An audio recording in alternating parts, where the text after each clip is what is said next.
बिस्मिल्लाहिर्रहमानिर्रहीम। अस्सलाम वालेकुम नाज़रीन, आप देख रहे हैं 92.8 विद सादिया अफजाल।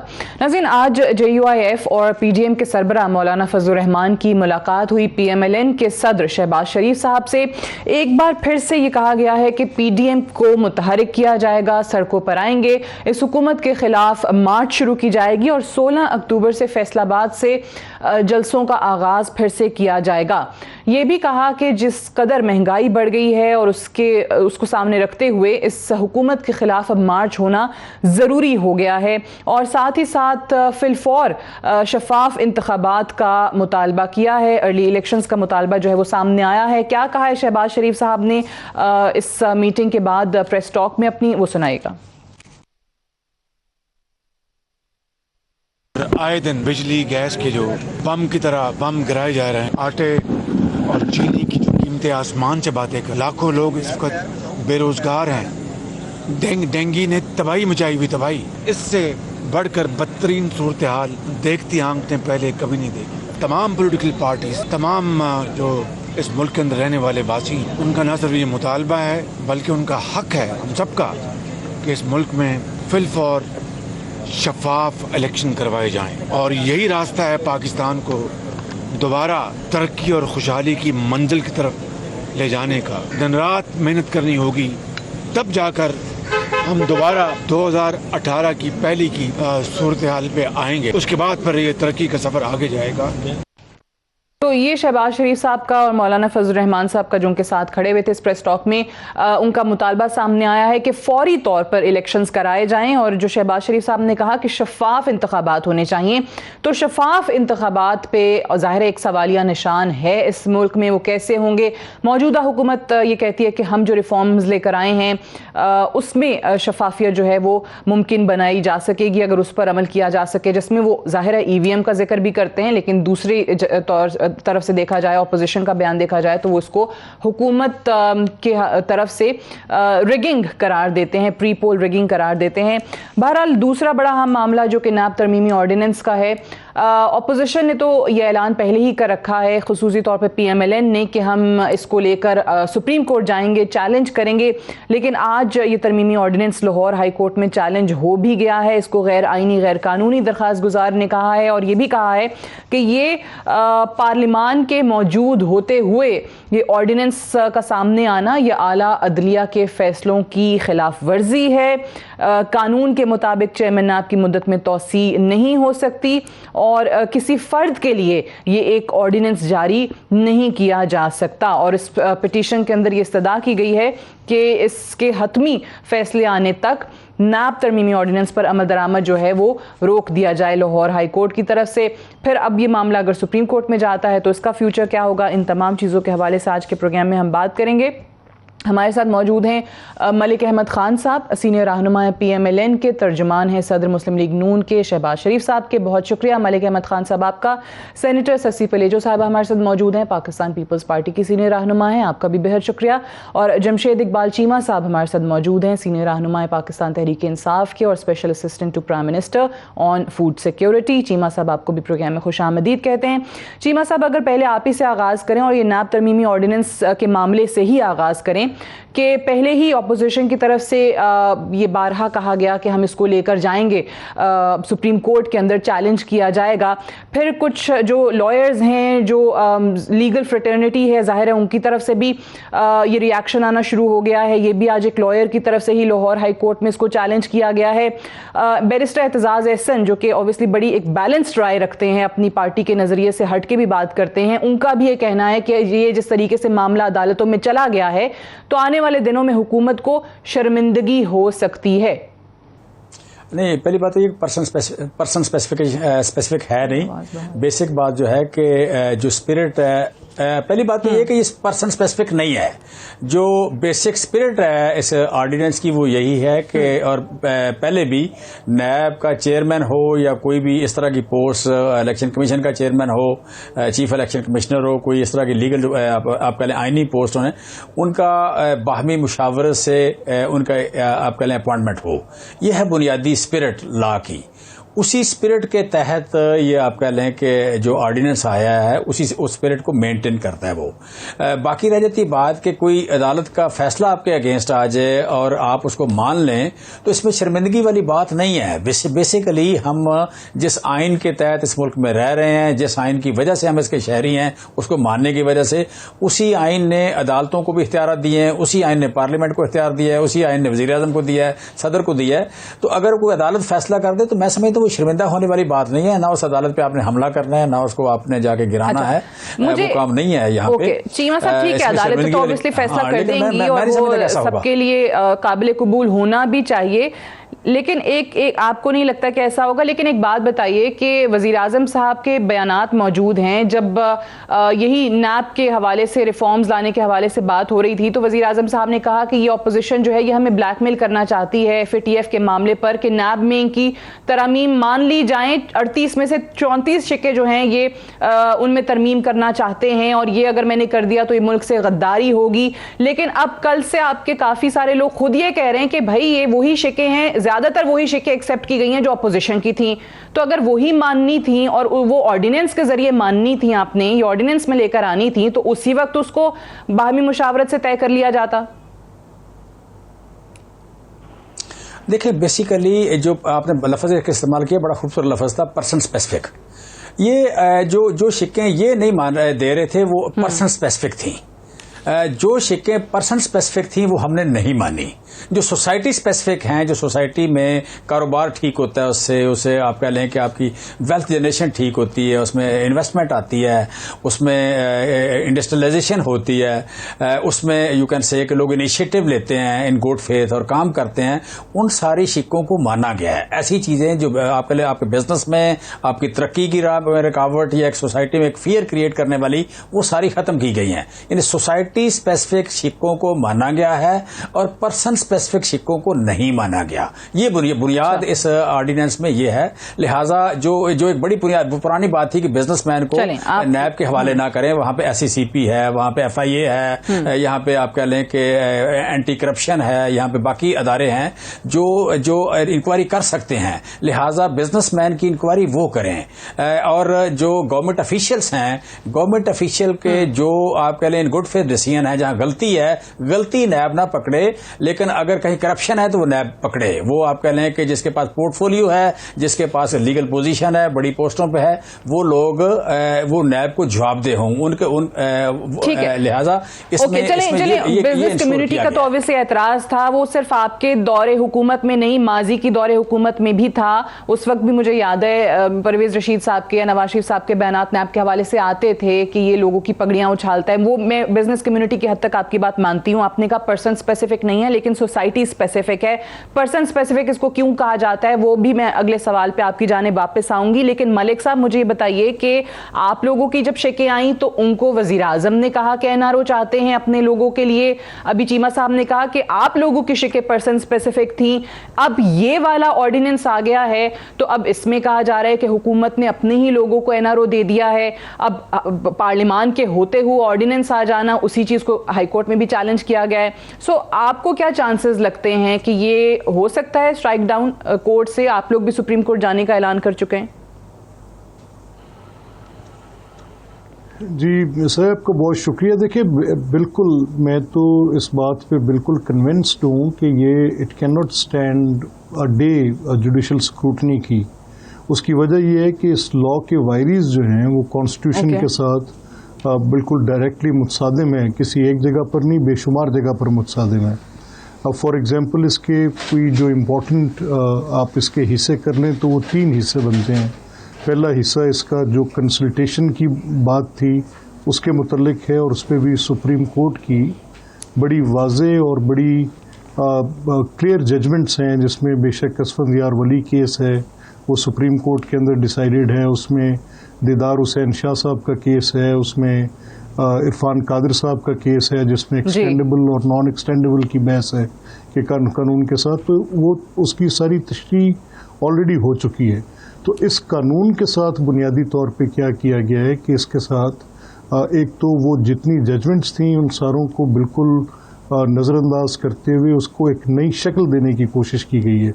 अच्छा, अब अगर ऐसी सूरत होती है जिसमें चेयरमैन की तैनाती, यानी जब चेयरमैन तैनात हुए तो जब उनको तैनात किया गया तो उस वक्त तो लॉ ये था कि वो 4 साल का होगा, तो अब ये सारी बहस उस वक्त उनकी तैनाती के वक्त के कानून के गिर्द होगी। अब अगर ये उसको एक्सटेंड करते हैं तो क्या उस टाइम पे ये नॉन एक्सटेंडेबल था कि नहीं था? आज अगर आपने जो बात की जिस पर आपका ये ख्याल था कि ये ख़ास किसी एक शख्सियत के लिए कायम किया गया कानून है, तो ये गालिबन आपकी बड़ी क्लियर और डायरेक्ट बात थी और इसमें कोई इबहाम नहीं है, ये बिल्कुल ऐसे ही है।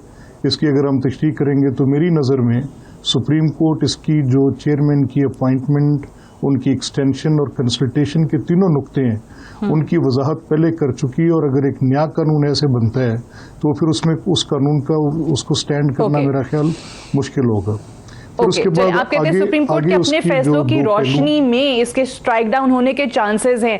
बट मलिक साहब एक और बात बताइए कि यही सवाल मैंने पहले चीमा साहब से भी किया था कि मैं कल भी प्रोग्राम कर रही थी तो पीटीआई के बहुत सारे लोग ये बात करते हैं कि भाई अब क्या एतराज है, जब 34 शिकों में तरामीम की जो बात करते थे, जो इनकी तजावीज़ थी उसी में से बेशतर तो हमने मान ली हैं ऑर्डिनेंस के जरिए। ये अलग बहस है कि भाई ऑर्डिनेंस क्यों लेकर आए, पार्लियामान में होता तो ऑब्वियसली बेहतर होता, लेकिन क्या वाकई आपकी बहुत सारी शिकें जो तजवीज़ करदा उस वक्त थी वो इसके अंदर आ गई हैं, मान ली गई हैं?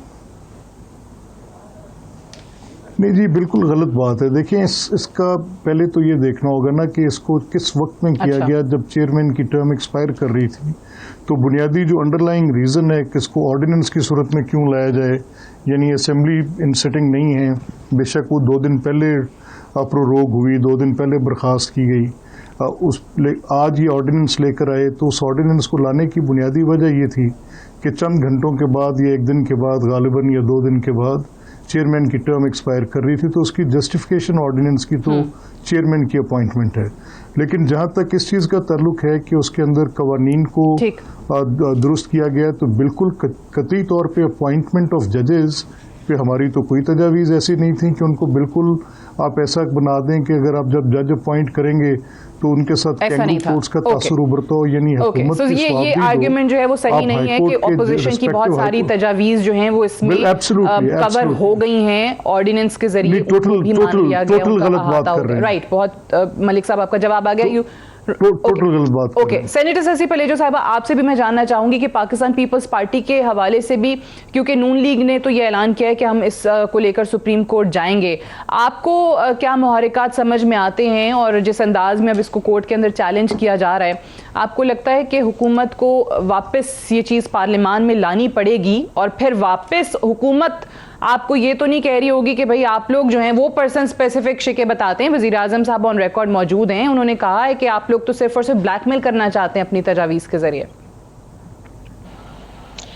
बहुत शुक्रिया सादिया। देखें, अगर बुनियादी और अहम कानून साजी को पार्लियामेंट से बाहर उसके फैसले किए जाएंगे और वन साइडेड किए जाएंगे तो जाहिर बात है वो पार्लियामेंट से बाहर वो चैलेंज भी होना शुरू होंगी।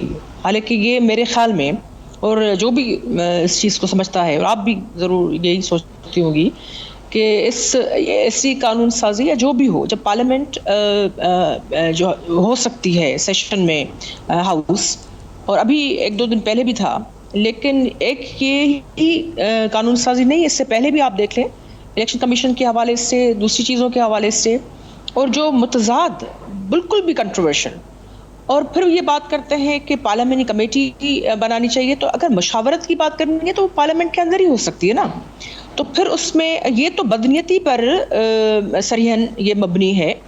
और दूसरी चीज़ ये कि बिल्कुल कल सईद गनी साहब ने ये कहा कि ये एनआरओ सिर्फ नहीं है, ये सुपर एनआरओ है, और ये उंगलियां अपोजिशन के हवाले से पीटीआई वाले उठाते थे। अब बात यह है, ये कहते हैं कि कानून, ये तो 36 पॉइंट्स लेकर आ गए, हम जब भी कोई अहम तरीन, ये गलत बात है। ये आपको पता है कि ये झूठ को इतना रिपीट करते हैं पीटीआई वाले कि सच लगना शुरू हो जाए, लेकिन फिर भी लोगों ने यकीन नहीं किया। और हमने तो पीएमएल-एन की हुकूमत थी, तब भी हमने कानून साजी के जरिए तरामीम लाने की कोशिश की, और सेनेट में ही आपने देखा पेशरफ्त होनी थी, लेकिन जाहिर बात है हुकूमत ने वो नहीं चाहा। अब इस वक्त भी मैं आपको बताऊं कि फारूक नाइक साहब का भी एक मसूदा है लेजिस्लेशन के हवाले से, वो भी पार्लियामेंट में आया हुआ है, लेकिन उस पर भी अगर ये संजीदा होते और खान साहब तो सिर्फ अपोजिशन को कहते थे, लेकिन जहां भी जाते हैं खुद उनके लोग मुल्क में और ओवरसीज पाकिस्तानी, वो कहते हैं नैब के कानून ने जितना हमें अजाब दिया हुआ है, हमारे बिजनेस, हमारी दूसरी कमर्शियल एक्टिविटीज, ये सारी चीजें, और इतनी रिकवरी नहीं हुई है जितना नैब की वजह से खौफ के मारे हमारी मईशत पर नुकसान हुआ है, जो पाकिस्तान का नुकसान है। अब बात यह है कि एक तो तरफ एक IMF की जो है 225 अरब रुपए के नए टैक्स आयद करनी जा रही है, उस पर कोई बात नहीं है। अब नैब के इस ऑर्डिनेंस के वसीले ये जो भी चीजें उसको जस्टिफाई करने के लिए, और इसमें नैब के चेयरमैन की भी तोसी है, लेकिन ये दोनों ही चीजें, और उसमें मुख्तलिफ चीज, अब ये कहना कि अपोजिशन की भी डिमांड्स ये रही है जनाब, तो फिर आप पार्लियामेंट में आपको आना चाहिए था ना। पार्लियामेंट में आप आते, रूल्स ऑफ प्रोसीजर के तहत आते, कॉन्स्टिट्यूशन के तहत आते, और ये कहना कि हम अपोजिशन के लीडर के साथ भी नहीं बैठे, उसके साथ गवर्नमेंट ब्लेम्स यू कि भाई ऑपोजिशन जो है वो सीरियस नहीं थी इस चीज में। बिजनेस की जो आपने बात की, ऑब्वियसली उन्होंने तो इस चीज को वेलकम किया, बिजनेस कम्युनिटी को, पाकिस्तान बिजनेस काउंसिल की तरफ से, तो वो कह रहे हैं कि बड़ा खुशाइंद है। लेकिन जो बाकी चीजें मलिक साहब ने और आपने कही हैं, और चीमा साहब खास तौर से चेयरमैन नैब के हवाले से, ऑब्वियसली अगर आप लोग उनको मुद्दत मुलाजमत में तोसी देने का पहले सोच रहे थे, या ऑर्डिनेंस में ये तय किया गया कि जब तक नए अपॉइंट नहीं होते तब तक यही कंटिन्यू रखेंगे, सो ऑब्वियसली उसका दिमाग में रीज़न तो यही एक आम आदमी को सुनते हुए समझ आता है कि हुकूमत जो है वो चेयरमैन नैब साहब की परफॉर्मेंस से बड़ी खुश है, बड़ा ज़बरदस्त वो काम कर रहे हैं, इसीलिए उनको लगा रहे हैं। तो अगर आपका ये रीज़न मान भी लिया जाए, तो जो आला अदालत सुप्रीम कोर्ट के उनके सीनियर तरीन जजेस के जो रिमार्क्स आए हैं नैब की परफॉर्मेंस को लेकर, वो तो इसके बिल्कुल बरक्स हैं। देखें, मतलब मैं बड़ी मादर से कहूँगा कि अगर मैं आला अदलिया के आप कह लें रिमार्क्स की बात करूँ, तो मियाँ साहब के बारे में उन्होंने क्या कहा, कौन सा माफिया ये, बाकी लोगों उनके रिमार्क्स बड़े आप कह लें कि आइसोलेशन में ये सिचुएशनल होते हैं।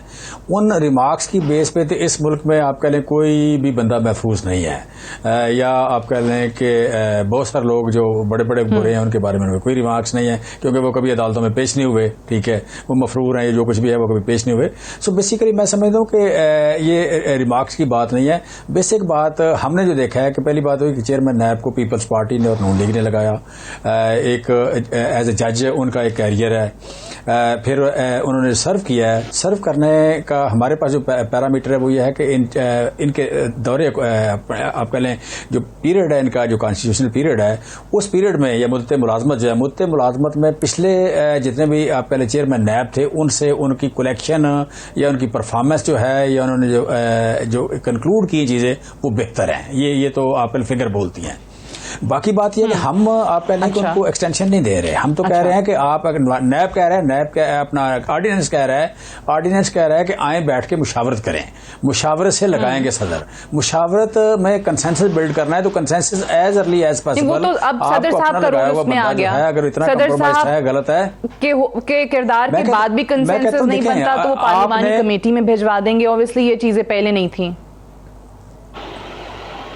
मैं कहता हूं कि जहां भी जाना है उसने as early as possible consensus build करें। इस बार आप चाह रहे हैं कि ये एक बंदा जिसको आपने लगाया था अगर इतना बुरा है तो आप चाहते हैं 1 महीना भी ना रहे, तो आप 25 दिन में, 20 दिन में, 15 दिन में कंसेंसस बिल्ड कर लें। आप चाहते हैं 2 महीने ना रहे तो 1.5 महीने में कंसेंसस बिल्ड कर लें। क्यों नहीं बिल्ड करते आप उसे, मतलब एज अर्ली एज पॉसिबल भेजें।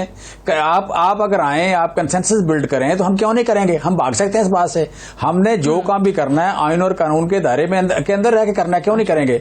लिहाजा आप आपने जो बात किया ये में एक वैलिड पॉइंट है, इसका मैं जवाब ले लूंगी कि कंसेंसस अगर किसी और नाम पे हो जाता है तो फिर तो मसला ही खत्म हो जाएगा। लेकिन ब्रेक पे जाने, मुझे कहा जा रहा है ब्रेक पे जाने से पहले वेरी ब्रीफली मुझे चीमा साहब ये भी जरा बता दें कि फिर ये चीज सही होगी ऑर्डिनेंस की हद तक कि कल को कोई भी हुकूमत किसी की भी हो, वो कोई भी ऑर्डिनेंस ले आए, वो नैब के ऑर्डिनेंस में कोई भी तरामीम कर दे अपनी मर्जी की, चेयरमैन नैब की मुद्दत मुलाजमत में तोसी वो कहे 4 साल मजीद कर दो, 8 साल मजीद कर दो, 10 साल मजीद कर दो, वो फिर अलग कहानी है कि कोर्टों में मामला जाए और चैलेंज होता रहे।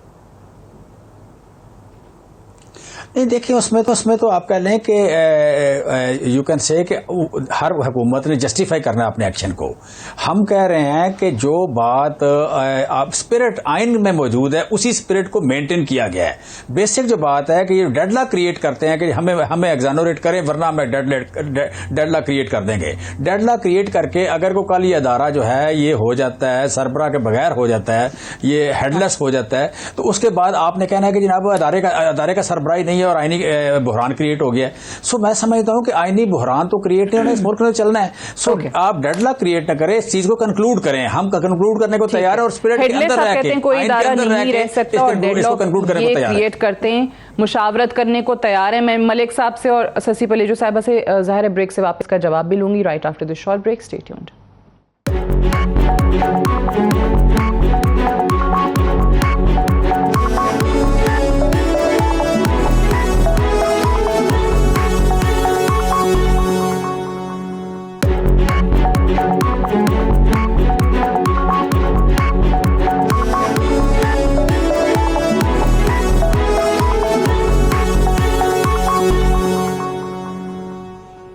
वेलकम बैक प्रोग्राम में एक बार फिर से खुशामदीद। मलिक साहब, ब्रेक पे जाने से पहले जो चीमा साहब ने बात की, पहले तो मैं उसका जवाब चाहूंगी कि अब सदर साहब का किरदार जो है आ गया है चेयरमैन नैब के अपॉइंटमेंट में कि वो अपोजिशन लीडर से और वज़ीर आज़म से नाम लेंगे, मुशावरत जो है वो होगी, कंसेंसस बिल्ड करने की कोशिश करेंगे, नहीं हुआ तो फिर मामला वो पार्लिमानी कमेटी में भेज देंगे।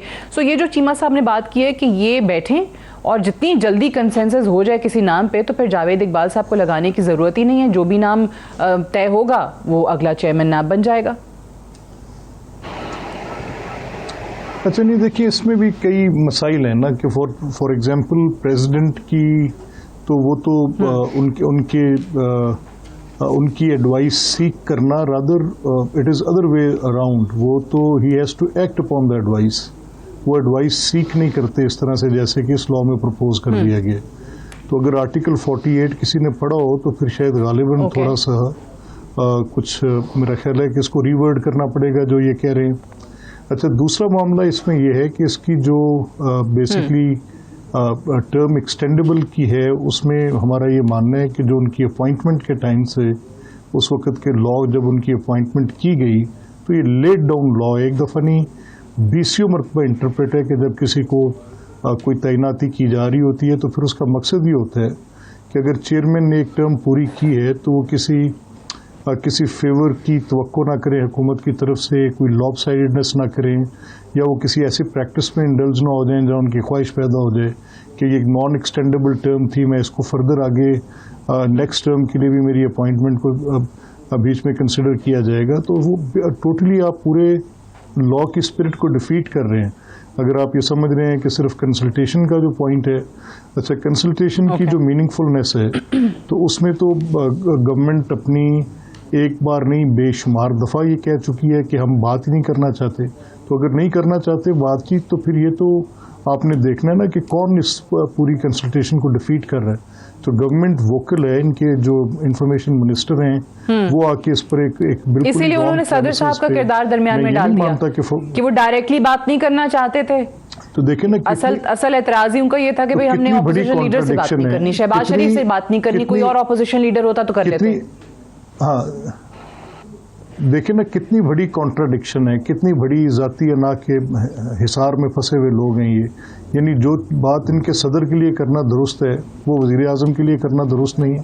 क्या वज़ीर आज़म कोई देवता हैं, कोई अवतार हैं, क्या चीज़ें वो? उनकी अपनी who wants to talk to him, अगर इस तरह से ज़ाती हैसियत में बात की जाए, अगर वज़ीर आज़म को ओहदा ना हो तो बिल्कुल एक अजीब सी, आई डोंट नो कि क्या मंतक है इनकी और क्या कहना चाहते हैं। मैं ये नहीं मानता कि फवाद को पता नहीं है कि फवाद की तसुब की अनक कितनी गहरी है कि उसको ये पता है कि जो वो कह रहे हैं it's absolutely neither legally correct nor politically correct. ना उसकी सियासी बात दुरुस्त है और ना ही वो कानूनी एतबार से दुरुस्त कह रहे हैं कि सिर्फ एक इल्ज़ाम।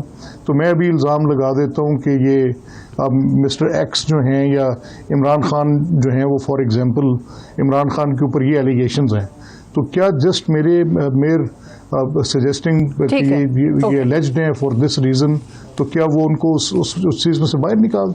It's absolute nonsense. अब क्या इलाज करें इस चीज़ का, जो वो खैर करके लेके जाएं कोर्ट में सारी बातें। अच्छा, मुझे ससी पलेजो साहब यही बात कि आपको लगता है कि जिस तरीके से चीमा साहब ने कहा कि चाहते हैं कि एक्सोनरेट इनको कर दिया जाए तो फिर हर चीज़ जो है वो कबूल होगी, डेडलॉक वो अपोजिशन की वजह से ही उनके नज़दीक हमेशा इस मामले पर पैदा हुआ है। लेकिन ये जो मलिक साहब बात कर रहे हैं कि अगर सदर साहब दरमियान में आ जाते हैं, क्योंकि वो तो कहते हैं शहबाज शरीफ साहब पे क्योंकि केसेस हैं नैब के, इसलिए वज़ीर आज़म साहब उनसे बात नहीं करेंगे, अपोजिशन लीडर चेंज हो जाता, कोई और लगा देते तो फिर हम लोग बात कर लेते। सदर साहब के अपना किरदार अदा करते हुए वाकई किसी और नाम पे दोनों के दरमियान कोई आ पाएंगे, कोई रिजल्ट निकल पाएगा? सादिया, देखिए ऐवान सदर पहले ही कंट्रोवर्शियल बन चुका है, वो भी ऑर्डिनेंसेस के हवाले से, और उसमें फ़रूक नसीम जैसे जब गुजरा हो तो फिर किसी दुश्मन या मुखालिफ की भी पीटीआई को ज़रूरत नहीं है। हर चीज़ जो भी ऐवान सदर से दस्तखत शुदा और पीछे जो है कार्रवाई सारी फ़रूक नसीम साहब करते हैं, वो एक क्वेश्चन मार्क लगा दिया है ऐवान सदर पे। तो लोग खुद, आम लोग भी कह रहे हैं कि इस्तीफ़ा दे देना चाहिए। जस्टिस फाइज ईसा से लेकर इलेक्शन कमीशन अपॉइंटमेंट, तैनात वगैरह मुख्तलिफ और चीज़ें बहुत सारी ऐसी हैं जो अभी प्रोग्राम का वक्त नहीं है, लेकिन इस पर भी प्रोग्राम होना चाहिए। वैसे अब जो है इमरान खान साहब, वो अगर आइन के ही रूप से वो प्राइम मिनिस्टर हैं, भले 4-5 की अदद से बैसाखियों के कई अददियात से उनकी थोड़ी बहुत स्ट्रेंथ बनती है जो सबको अभी काबिल कबूल है, लेकिन किसी भी वक्त आपको भी पता है, उनको भी पता है कि ये चीज़ ऊपर नीचे हो सकती है, क्योंकि वो जेन्युइन मेजॉरिटी नहीं है। बहरहाल, लेकिन हमने कहा जमहूरी वे में ठीक है 2-3 नंबर्स पे भी, लेकिन आरटीएस के बाद तो इलेक्शन पे भी बहुत बड़ा धब्बा है, तो फेयर इलेक्शन अगर अपोजिशन वो डिमांड करती है, खैर ये अलग बात हो गई। बात ये है, फिर मैं वो चीज़ रिपीट करूँगी कि मशावरत का फोरम जो है ना, वो मंच है पार्लियामेंट। अब सिर्फ एक नुक्ते पर ये कहना कि ये जो है, दूसरी बात कि अपोजिशन लीडर का ओहदा जो है किसी के, इनकी खाला ताई के घर से वो स्टैंप लगा कर नहीं आता, कॉन्स्टिट्यूशन ने वो राइट दिया हुआ है। अब वो पार्लियामेंट्री कमेटी जो बनाएंगे तो वो भी तो अपने अपोजिशन लीडर और दूसरे जो है अपोजिशन के लोगों से पूछकर और उनकी सलाह मसलत से बैठेंगे ना। इतनी नफरत, इतना टॉलरेंस लेवल पीटीआई में है ही नहीं। अब कानून साजी में भी वो चीज रिफ्लेक्ट हो रही है। This is something which must be stopped, और उसका तरीकेकार यही है। ठीक है, ये तो एक ठीक है, आप कह रहे हैं पार्लियामान के हवाले से और कानून आइन के हवाले से इनको पता नहीं है, इसलिए ये पार्लियामान को जो है वो अहमियत नहीं देते हैं। मुझे एक और चीज़ ससी पलेजो साहब आप बता दीजिएगा, फिर मैं चीमा साहब की तरफ जाऊंगी। आज जो फैसला हुआ है पीडीएम में, ज़ाहिर है उसमें शहबाज शरीफ और मौलाना साहब की मुलाकात में उन्होंने जलसे शुरू करने की बात की है, उन्होंने अर्ली इलेक्शन का मुतालबा किया है, ये तमाम चीज़ें हैं। और साथ पीपल्स पार्टी के हवाले से भी शहबाज शरीफ साहब ने तजवीज़ दी मौलाना साहब को कि आपको भी शामिल करने की कोशिश की जाए पीडीएम में वापस। तो उस पर मौलाना साहब ने ये डिमांड रखी है या एक कंडीशन उनकी तरफ से शर्त सामने आई है कि हाँ, पीपल्स पार्टी ने जो कुछ किया है सेनेट इंतखाबात में, वो अपनी गलती पहले तस्लीम कर लें तो फिर पीडीएम में वापस लाने पे पीपल्स पार्टी को गौर करेंगे। तो क्या पीपल्स पार्टी वाकई अपनी गलती तस्लीम करते हुए जाएगी पीडीएम? सादिया, मैं तो इंतजार करती रह गई कि जब पाकिस्तान पीपल्स पार्टी एक तरफ हो गई पीडीएम से, तो इस्तीफाएं मौलाना साहब किसी भी तरह, बाकी जो भी लोग तो कहते हैं ग्रोह या मुख्तलिफ पार्टीज, बहरहाल जो भी सियासी इत्तेहाद है, पीडीएम की होस्ट तो हम थे, हमने बनाई थी और उसमें सबकी सुननी चाहिए थी। और शौकास नोटिस ये सारा बड़ा ही गंद हुआ, वो भी अपोजिशन को ये ज़ैब नहीं देती थी। अभी भी पीपल्स पार्टी की ख्वाहिश है कि अपोजिशन को मुत्तहद होकर पार्लियामेंट में या पार्लियामेंट से बाहर, कम से कम पार्लियामेंट के अंदर जो है, हम जब सारा पलड़ा हमने अपने स्ट्रेंथ पलड़े में डाली हुई शहबाज शरीफ साहब के, उसको सपोर्ट कर रहे हैं हम, तो वहां तो मुत्तहद अपोजिशन है और भी होना पड़ेगा, क्योंकि हमारी फिर बात उतनी जामे नहीं होगी, रिजल्ट ओरिएंटेड नहीं हो सकती। लेकिन पार्लियामान से बाहर आपको नहीं लगता कि ये पीडीएम कुछ कर सकती है पीपल्स पार्टी के बगैर? जो चीजें वो कह रहे थे वो नहीं हुई। मैं ये मुख्तसरन कह दूं, पीडीएम की इस्तीफाएं कहाँ है मौलाना साहब? हम तो इंतजार करते रह गए। आप भी पार्लियामेंट का रुख कर रहे थे, तो पहली जो हम बात कर रहे थे उसको आपके दोस्त या आपके लिए बड़ी ना उनके इस्तीफे आए और ना पीपल्स पार्टी मानती है कि भाई आपने गलती की है, जो आज मौलाना साहब की डिमांड थी। Right, moving on. चीमा साहब जी, ठीक है, साफ शफाफ इंतखाबात भी यही सवाल है चीमा साहब के। एक तो अर्ली इलेक्शन का उन्होंने मुतालबा किया, वो कहते हैं कि मुल्क की जो हालत कर दी है, अगर अभी भी इलेक्शन नहीं होते और थोड़ा और वक्त मिल जाता है तो पता नहीं क्या होगा फिर मुल्क का। और शर्त क्या है? शफाफ इंतखाबात। तो शफाफ इंतखाबात कैसे होंगे? सवाल ये है कि देखें 1977 के इलेक्शन थे जिसमें 4 वज़ीर आला और 1 वज़ीर आज़म बिला मुकाबला मुंतखब हुए। ठीक है। उस इलेक्शन के बाद आप मुझे कोई इलेक्शन बता दें कि जिसपे ये इल्ज़ाम ना हो कि यहाँ धांधली हुई है। कोई एक भी इलेक्शन ऐसा नहीं है। 1985 का हो, 1977 वाला हो, उसके बाद आपके लिए 88 का हो, 90 है, 93, 97 और उसके बाद 2008। ये तमाम इलेक्शन में से हर बंदे ने कहा, फिर 13, फिर 18, हर इलेक्शन को कहा गया कि इन इलेक्शन में रिगिंग हुई है। अब उन्हीं इलेक्शंस को और इस बात के बावजूद किसी ने कोई इनिशिएटिव नहीं लिया कि उसमें कोई इम्प्रूवमेंट की जाए। और इसका कस्टोडियन जो है इलेक्शन कमीशन है, इसकी जो इनिशिएटिव है या जो लीडरशिप रोल है वो इलेक्शन कमीशन का है। हम पहली पार्टी हैं कि जो कहते हैं कि हमारे पास या हमारी हुकूमत के बाद अब इलेक्शन होने हैं तो हम इस रवायत को तोड़ें कि हम इसको फ्री एंड फेयर कराएं। हम पे ये इल्जाम न लगाए। हमने सपोर्ट किया इलेक्शन कमीशन को बजट के हवाले से, टेक्नोलॉजी के हवाले से और बाकी चीजों से कि भाई अगर आप इनिशिएटिव लेते तो आप आए। हम तो उनको सपोर्ट कर रहे हैं।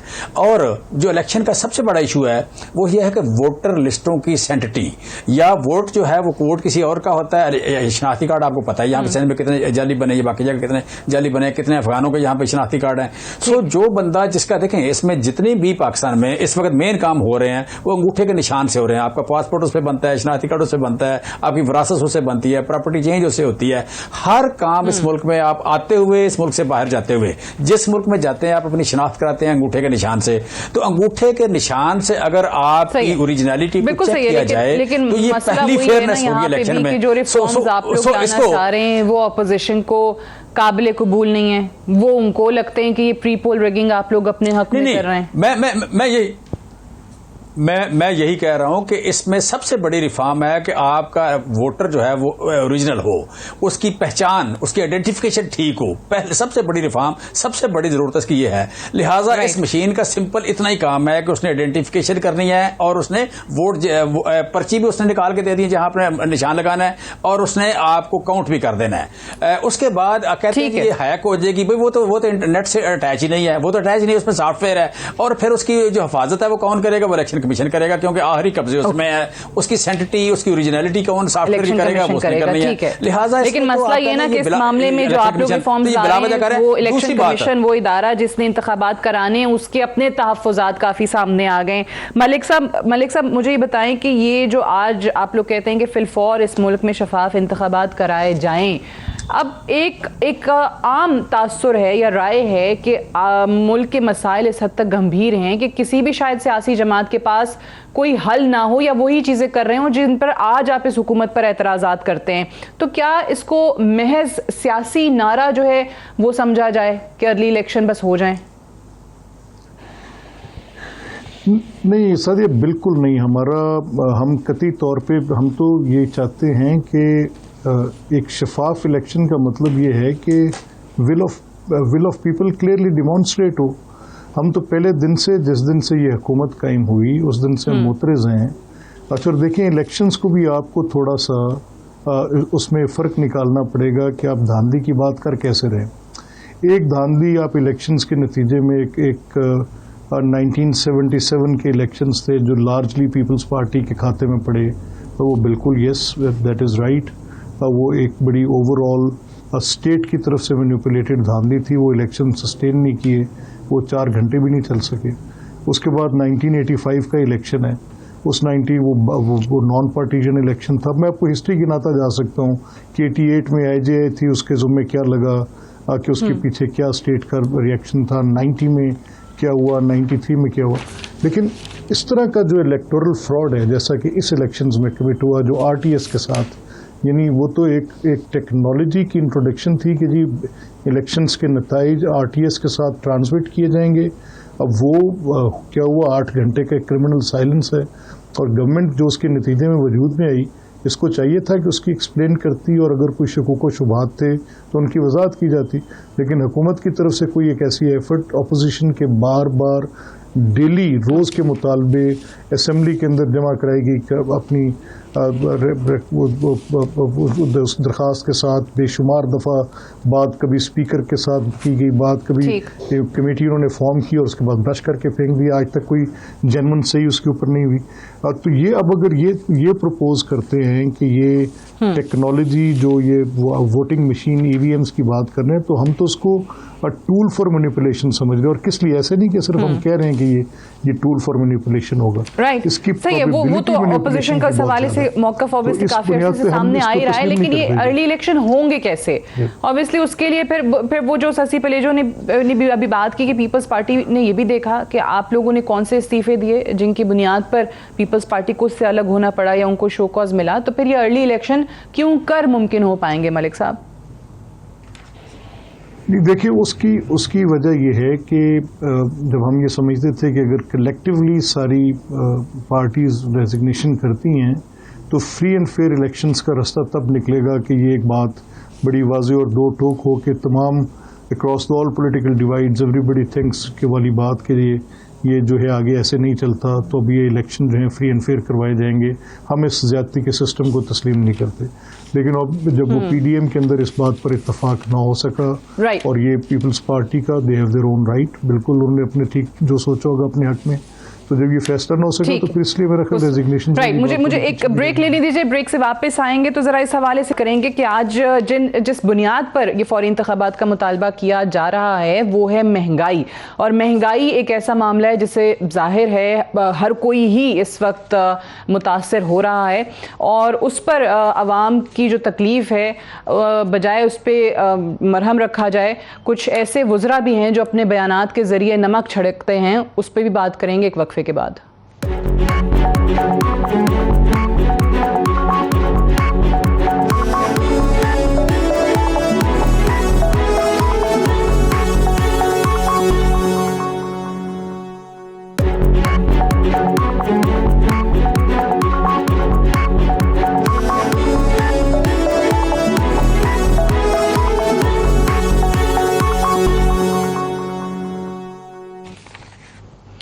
Welcome back. प्रोग्राम में एक बार फिर से खुशामदीद। फ्रेंच रेवोल्यूशन के दौरान क्वीन ऑफ फ्रांस के हवाले से एक बड़ा मशहूर जुमला है जो ऑब्वियसली हम अक्सर सुनते हैं कि उस वक्त भी जब बहुत बुरे हालात थे और लोगों के पास खाने के लिए ब्रेड नहीं थी, तो क्वीन की तरफ से कहा गया था कि लेट द मीट केक, या केक क्यों नहीं खाते, या ये केक खा लें। सो यही चीज़ें आज अनफॉर्चुनेटली हमारे यहाँ भी हो रही हैं, और सिर्फ आज ही नहीं, इससे पहले भी होती आई हैं। सूबाई वज़ीर थे बिलाल यासीन, और उन्होंने भी एक दफ़ा इसी तरीके से बयान दिया था जब टमाटर बहुत महंगा हो गया था, और उन्होंने कहा था कि लोग फिर टमाटर का इस्तेमाल ना करें, दही डाल लिया करें सालन में। जब आवाम ने उनसे शिकायत की थी, वो एक दौरे पर गए थे। और अभी हमारे एक वज़ीर हैं अली अमीन गंडापुर, वो भी आवाम का जो ज़ख्म है महंगाई का उस पर नमक छिड़क रहे हैं और उनसे कुर्बानी मांग रहे हैं कि 100 नवाले अगर खाते हैं तो 9 नवाले कम कर दें। सुनाइएगा क्या कहा उन्होंने। अगर मैं एक चाय के चम्मच में 100 दाने डालता हूं तो अगर 9 दाने कम हो जाएं तो क्या अपनी कौम और अपनी बच्चों के लिए मेरी चीनी मुझे कम मीठी लगती है? हम इतने कमजोर हो गए हैं, हम इतने बेहिस हो गए हैं अपनी खुदमुख्तारी के लिए, अपने मुल्क के लिए, अपनी नस्ल के लिए हम इतनी कुर्बानी नहीं कर सकते? अगर 9% इन्फ्लेशन है, मैं 100 निवाले खाता हूं आटे के, तो अगर 9 निवाले कम खा लूं तो अपनी कौम के लिए मैं 9 निवालों की कुर्बानी नहीं कर सकता? मैं सोचता हूं कि लोग कहते हैं महंगाई है।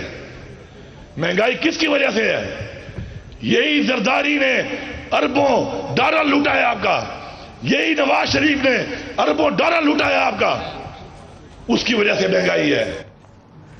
पहले तो शीमा साहब मैं आपसे इसका जवाब लूंगी, क्योंकि एक तो उन्होंने ज़ाहिर एतराफ़ तो महंगाई का किया, इससे तो कोई इनकार कर नहीं सकता, क्योंकि वज़ीर आज़म पाकिस्तान खुद महंगाई का एतराफ़ करते हैं। अवाम परेशान है, वो तजावीज़ क्या दे रहे हैं कि जी 100 नवाले अगर खाते हैं तो आप 9 कम कर दें, 100 दाने चीनी के इस्तेमाल करते हैं तो 9 दाने कम कर दें। सिर्फ इतना ही नहीं, कमज़ोर अवाम को कहा, बेहिस अवाम को कहा, नस्ल के लिए कुर्बानी अवाम से मांगी। चीमा साहब, योर कॉमेंट। देखिए, इसमें आप कह लें कि अपना अपना पॉइंट ऑफ व्यू है। मेरा तो पॉइंट ऑफ व्यू ये है कि पाकिस्तान में आज भी आप कह लें कि पहले कोई ऑलमोस्ट कोई 39% लोग थे, आज भी 32-33% लोग हैं जो अंडर नरिश्ड हैं। हमारा वज़ीर-ए-आज़म पाकिस्तान का ये प्लान है कि हम इनको ग्लोबल एवरेज, हम 2100 कैलोरीज खा रहे हैं, हम 2900 कैलोरीज खिलाएंगे इनको, क्योंकि अगर किसी को बंदा हंग्री है तो उसको आप कह लें कि वो प्रॉपर ह्यूमन बीइंग नहीं बन सकता, वो फाइनेंशियली, मुआशी तौर पर, जहनी तौर पर आज़ाद नहीं हो सकता। लिहाजा हमने तो नॉलेज ज़्यादा खिलाने हैं। इस बात पर वज़ीर-ए-आज़म पाकिस्तान और हमारी कमिटमेंट है। दूसरी इसमें बात यह है कि जो गरीब हैं, गरीबों को देखें इस खित्ते में इस वक्त हम 55 रुपए किलो आटा दे रहे हैं। 55 रुपए किलो आटा सारे खित्ते में सबसे सस्ता हम दे रहे हैं। दूसरी बात यह कि इस पे 1 करोड़ 25 लाख 1 करोड़ 25 लाख घराने को हम जो आटा दे रहे हैं वो 43 रुपए किलो, 860 रुपए का 20 किलो का बैग ये देने जा रहे हैं हम इस मुल्क में आटा, दाल, घी और चीनी 1 करोड़ 25 लाख घरानों को, यानी तकरीबन 8 से 9 करोड़ लोगों को जो यू कैन से कि पॉवर्टी लाइन से नीचे हैं, उनको खुराक में सब्सिडी देने जा रहे हैं। हर आदमी को हम सब्सिडी दे रहे हैं 90 रुपए मन। 90 रुपए मन हमें गंदम की कीमत पड़ती है 2040 रुपए, हम दे रहे हैं 1950 रुपए। ये हर आदमी के लिए सब्सिडी है। लेकिन 1 करोड़ 25 लाख घराने को बड़ी सब्सिडी दी जा रही है, बड़ी सब्सिडी दी जा रही है। उसमें आप कह रहे हम आटा भी सस्ता देंगे, चीनी, आटा सस्ता दे रहे हैं, फर्दर सस्ता कर रहे हैं 43 रुपए किलो, चीनी सस्ती कर रहे हैं, दालें सस्ती कर रहे हैं और घी सस्ता कर रहे हैं। लिहाजा आप कह लें हम उनसे कोई कुर्बानी नहीं मांगेंगे, डेफिनेटली नहीं मांगेंगे, लेकिन उन लोगों से कुर्बानी जरूर मांगेंगे जो अफोर्ड करते हैं। जो लोग मुझे आपके इस बयान से जरूर खुशी हुई नहीं दे रहे, उनसे कुर्बानी ये कुर्बानी अवाम से नहीं मांगेंगे, क्योंकि इस वक्त तक ऐसे बयानात आना भी बहुत ज्यादती की बात है कि आप उल्टा वज़रा जो हैं, इक्तदार के ऐवानों में बैठे लोग जो हैं वो खड़े हों और बात करें और कहें कि जी अवाम बेहस है और अवाम जो है वो कमजोर है और अवाम कुर्बानी दे, इतना भी नहीं कर सकते अपनी नस्ल के लिए। ये वजीर साहब कह रहे थे अवाम से। मैं एसएससी पलेजो साहिबा, साथ एक और जुमला भी उन्होंने कहा कि ये पैसा कहा गया महंगाई किसकी वजह से, नवाज शरीफ और जरदारी की वजह से। जी, लेकिन एक फिक्र ऐड कर लेना, मुझे एक फिक्र ऐड कर लेना, फरमा दीजिए, फरमाइए, मुकम्मल कर लीजिए। जी,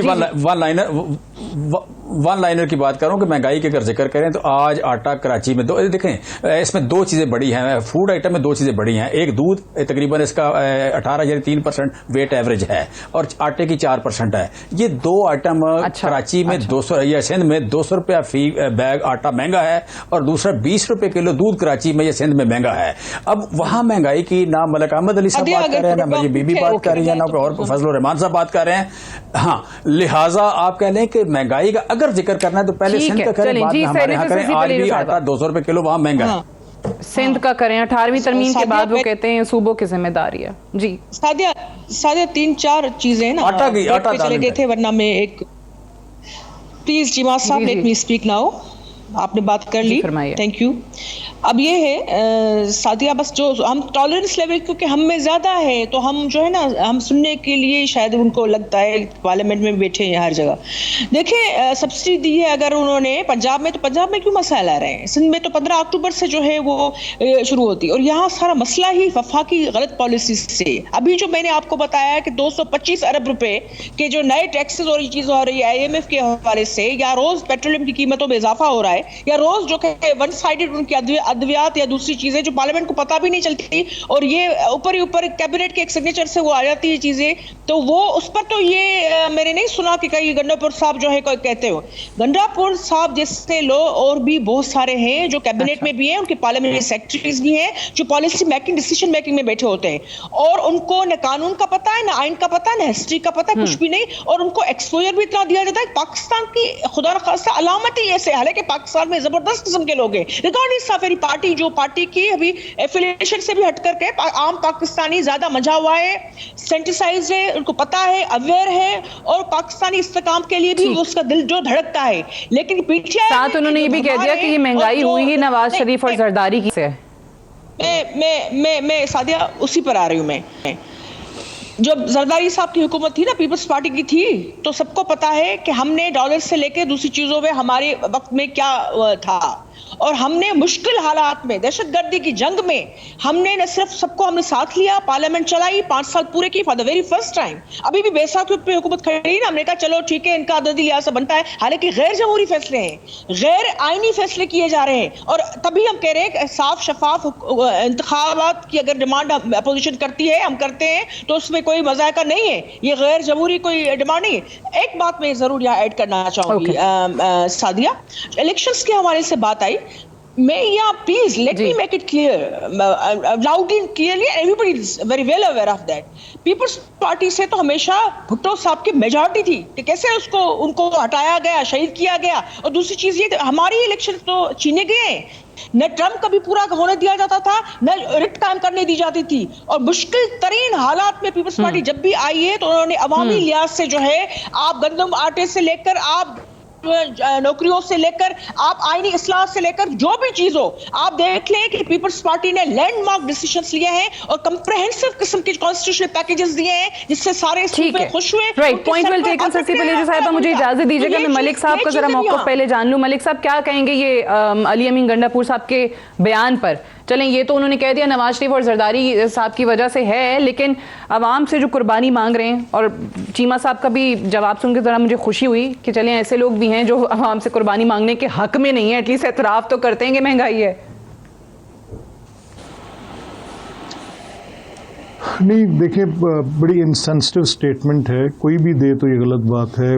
गंडापुर तो बिल्कुल मेरा ख्याल किसी और फ्रेम ऑफ माइंड में होते हैं नॉर्मली। लेकिन ये बात एक जो कि 3 साल हुकूमत करने के बाद भी अगर इनको ये लगता है कि 3 साल की हुकूमत करने के बाद भी जो उनके मसाइल हैं वो आज से 3 साल पहले अगर किसी और की हुकूमत थी उसकी वजह से हैं, तो फिर इनका हुकूमत करने का कोई हक नहीं। ऑनेस्टली स्पीकिंग, इससे ज़्यादा कोई मैंने एक शैलो अपोजिशन किसी गवर्नमेंट की आज तक नहीं सुनी। अब मतलब यानी after passage of 1000 days giving 3 budgets, अगर IMF के साथ भी आपका कोई पैकेज होता है तो 3 साल आप अपनी स्टेबिलिटी की बात करते हैं, उसके बाद आप ग्रोथ अचीव करने की बात है। अभी चीमा साहब कह रहे हैं ना, एक रिस्पॉन्सिबल पोजीशन से बात कर रहे हैं। अब मुझे अच्छा लगेगा अगर कोई ऐसा अमल होता है जो वो कह रहे हैं, लेकिन उसका ये भी कंपैरिजन देखना होगा कि पिछले 2 साल में खते गुर्बत से नीचे 2 करोड़ अफराद गए, और अगर आज ये एक टारगेटेड सब्सिडी देते हैं जिसमें कोई 90 रुपए की पर मन गंदम के हिसाब से ये 1.5 करोड़ ख़ानदानों को मुस्तफ़ीद करने की बात कर रहे हैं, तो फिर 2 करोड़ अफराद का खते गुर्बत से नीचे जाना, और ये पाकिस्तान ब्यूरो ऑफ स्टेटिस्टिक्स कह रही है, मैं नहीं कह रहा, और लगभग 1.5 करोड़ अफराद बेरोज़गार होना, यानी 5 मिलियन अफराद 1 साल की बेरोज़गारी की फहरिस्त में नीचे गिर रहे हैं। और जो एक राइजिंग हमारी, आपको पता है यूथ वर्ल्ड पाकिस्तान का बहुत बड़ा है, हर साल उसके अंदर कितनी एडिशन होती है, और जॉब अपॉर्चुनिटी है कोई नहीं। यानी एक जो जॉबलेसनेस थी वो अपनी जगह पे, और non creation of job opportunity एक अपनी जगह पे। तो हुकूमत बेशुमार मसाइल में घिरी हुई है। ये कैसे होता है कि लोग खते गुर्बत से ऊपर उठें? ये कैसे होता है कि लोगों को ये आप टारगेटेड सब्सिडीज जब दे रहे हों तो किस चीज़ के साथ हेल्प आउट होती हैं? एक ही फार्मूला है पूरी दुनिया में, वो ग्रोथ अचीव करना। यानी अगर आपकी GDP 5.5 एंड अबव है तो आपके मुल्क के अंदर बेरोजगारी भी कम होगी, आपके लोग खते गुर्बत से नीचे भी कम जाएंगे, और आपकी टारगेट सब्सिडीज भी कहीं ना कहीं हेल्प कर रही होंगी। Otherwise it's an exercise in futile, कोई फायदा नहीं होगा उसको। सही। अब ओके, अभी एक IMF की भी बात की थी पहले, कुछ देर पहले शशि साहिबा ने। मैं चीमा साहब इसी में ज़रा एक और सवाल मेरा शामिल कर लीजिएगा, आई एम श्योर आप रिस्पॉन्ड करना चाहेंगे। जो अभी बात हुई है कि IMF फिर से ये सोच रहा है कि जो टैक्सेस हैं वो बढ़ाए जाएं। कैसे बढ़ाए जाएं कि जी जो पाकिस्तान को टैक्स वसूलियों का हदफ मिला था वो 5.8 ट्रिलियन रुपए था, यानी कि 58 खरब, जो कि बढ़ाकर अब 6.3 ट्रिलियन रुपए मुकर्रर करने की तजवीज़ दी जा रही है, यानी 63 खरब। अब ये करने के लिए, इस टारगेट को अचीव करने के लिए होगा क्या कि जो भी टैक्सेस हैं वो बढ़ा दिए जाएंगे, income tax, sales tax, regulatory duty, और फिर हम देख रहे होंगे कि बिजली की कीमत और बाकी तमाम टैक्सेस बढ़ जाएंगे। चीमा साहब। देखिए, इसमें हम तो जो टैक्स कलेक्शन है, टैक्स कलेक्शन के टारगेट को हम एक्सीड कर रहे हैं। वो जो 5,800 अरब रुपए का टारगेट है वो हम उससे ऑलरेडी एक्सीड कर रहे हैं। जुलाई और अगस्त में हमने एक्सीड किया है। पिछले साल ऑलमोस्ट को 650 अरब रुपए का टैक्स था, इस साल को 800 अरब रुपए का टैक्स है। सो लिहाजा तारीखी तौर पर टैक्स इकट्ठे हो रहे हैं। जीडीपी ग्रोथ की मलिक साहब ने बात की, बड़ी इंपॉर्टेंट बात है।